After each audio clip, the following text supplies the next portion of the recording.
Hungry doing it. Is with the fighter Chorsi. Achana Tossa Hamad. Tackle right away! Schutzler.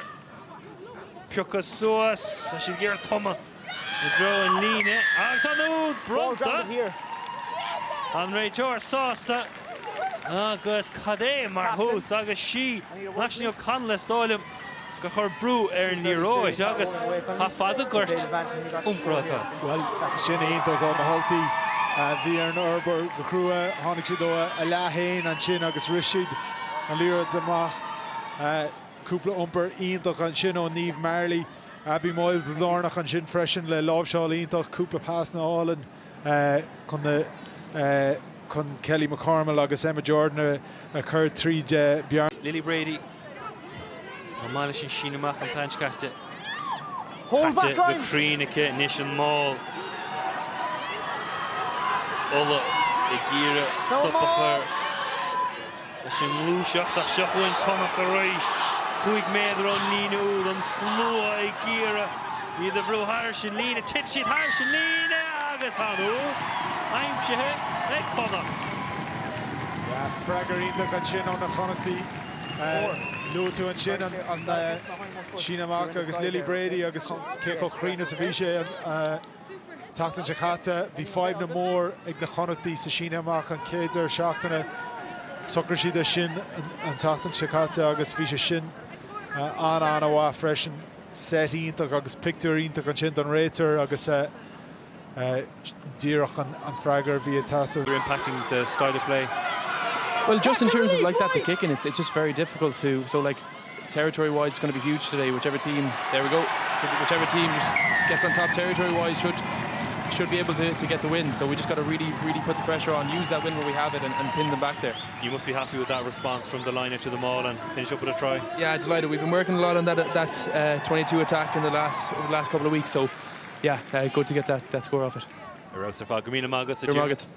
Agus Ronan Loughney space shoe kind fish in Agus Fnuck sé shoe no kennach noch mar an frustras sich her couple moment ach ha fragra ma leer haka. Yeah, Umberintach and Shin o Shannon Heaps Agus you know Arish Fowley and Shin Bacon and Shin Dun Leroy Agus you know Higshi grow and Love and Uktar Aku Sin Mall who should we go Ku yeah and Shin vi Button Biog and Shin go Imrar Savresh ag Ola Mo Dira O'Daly Agus has she knocked more on India Chasna Ashley O'Connell Stay on and Nacholi Clibra from Moyles Asha fight ag Jordan Agus fresh to Ella Durkin Anna Ragrola Shinny to go na Hulty brand new Anna and Lodger and Shin San Umper India Daly Lornach and Shin Agus Sophie Barrett fresh and Umper Intok Agus you know, a goal Haaland, Nina Ein or a Hunnock mid Umper o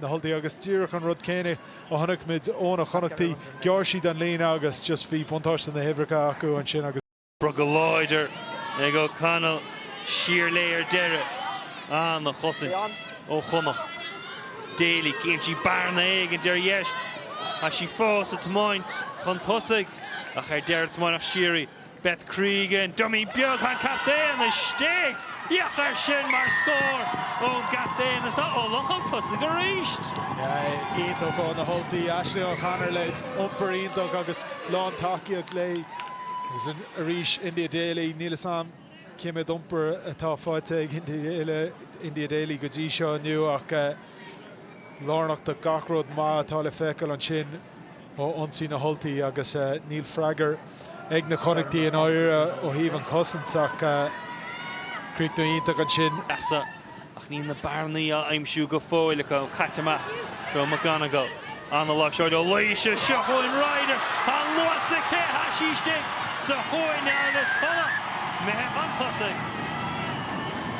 Shin Iantoch Lumich sa Kedla and Miona Viad na Connacht Groshi Goni Agiri and Leroy's a command sheer offloads a Kershaw Agus Lova command sear Agus Dyrach and Rud a Hunnock mid and Shin McConaughey ag Tamon trees on the Gramu pass all and Shin O'Deely Kupla slash game Iantoch and Shin McGonagall Agus an Ava Ryder Prabasus Dyrach and Sanat's Carrot Agus you know, Luatu and Lewis atá Eki agus Honigmid é sin in aine liney freshen now. Fowley, le kick Clehanach, Ryder tach Trasna, Asha Borteke, agus Dehan Gwynna Cossaca win, Ashi Gear, Elu, O'Marley's a Ryder stay. Either gonna Connacht. Lumid sin céad lean sin na kicking a clearstone a Cole Fowley agus díreach a sin a rís tigsi go raibh buntáiste Eki agus go raibh Eva Ryder go raibh spás an an sin ar an Clean agus bhí an tá acu an sin leis an prab an bhealach a rab an líro sús ach Creek na ionach an sin bhí lána duine I gave Ryder ach Creek na ionach agus Darrow the Ryder new ach Rish kick all and Chino Fowley. Liver a tree. Pass on. Asha fight because Asha the stick of well past all dead Harrison lead. Agus Kane mar frech of good and so. Shin on a holdy agus just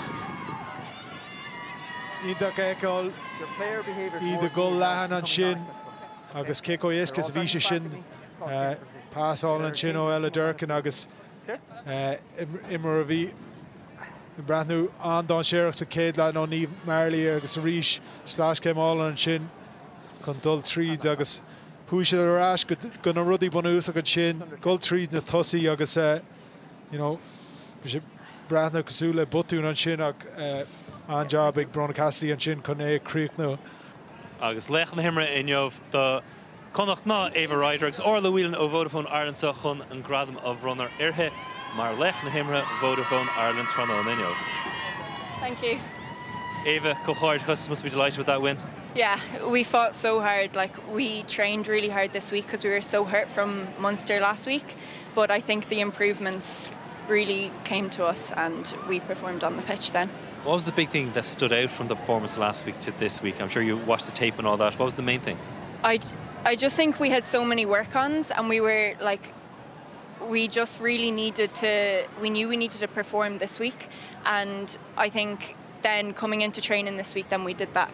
I think you showed that, okay, the first 10, 15 minutes, possibly a bit ropey, but yeah. The confidence grew and then second half you pulled away with your own 2 scores. Yeah, delighted.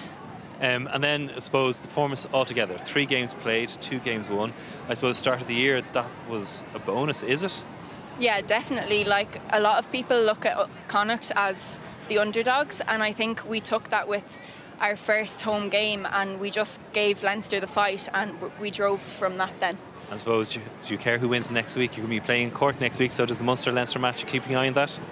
Yeah, but we're focusing on ourselves as well. And the bar Eva Cochard. Thank you.